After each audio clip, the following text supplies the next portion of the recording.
2001 ഫെബ്രുവരി 8 ബാംഗ്ലൂർ ആശ്രമം ജ്ഞാനദളം 292. ഈശ്വര പ്രാപ്തിക്കുള്ള തീവ്രാഭിലാഷം തന്നെ ദിവ്യമാണ്. ലോങ്ങി വിരഹം.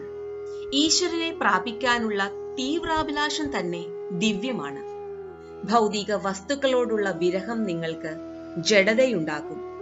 അനന്തതയോടുള്ള വിരഹം നിങ്ങളിൽ ജീവൻ നിറയ്ക്കും. വിരഹം ഇല്ലാതാകുമ്പോൾ ജഡത ആരംഭിക്കും. പക്ഷേ വിരഹം വേദനയുളവാക്കും. വേദനയിൽ നിന്ന് ഒഴിവാകാൻ നിങ്ങൾ വിരഹത്തെ തള്ളി നീക്കാൻ ശ്രമിക്കും. വിരഹത്തിന്റെ വേദന സഹിച്ച് മുമ്പോട്ടു നീങ്ങുകയാണ് കഴിവ്.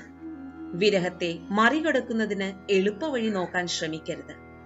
വിരഹത്തിന്റെ നീളം കുറയ്ക്കരുത്. അതുകൊണ്ടാണ് അതിനെ ലോങ്ങിങ് എന്ന് പറയുന്നത്.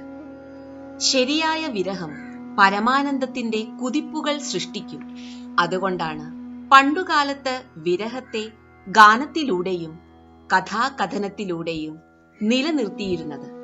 വിരഹം ബന്ധങ്ങളെ മറികടക്കുമ്പോൾ മുൻവിധി, അസൂയ എന്നിങ്ങനെയുള്ള എല്ലാ നിഷേധ വികാരങ്ങളും ഇല്ലാതെയാകും.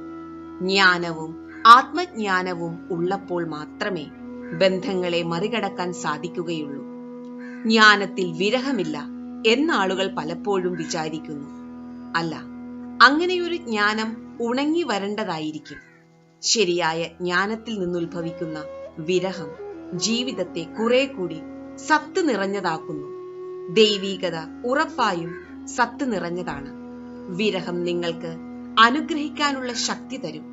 ഈ മുഴുവൻ സൃഷ്ടിയെയും അനുഗ്രഹിക്കൂ. കാരണം നിങ്ങളിലെ വിരഹം തന്നെ ദൈവീകതയാണ്. ജയ് ഗുരുദേവ്.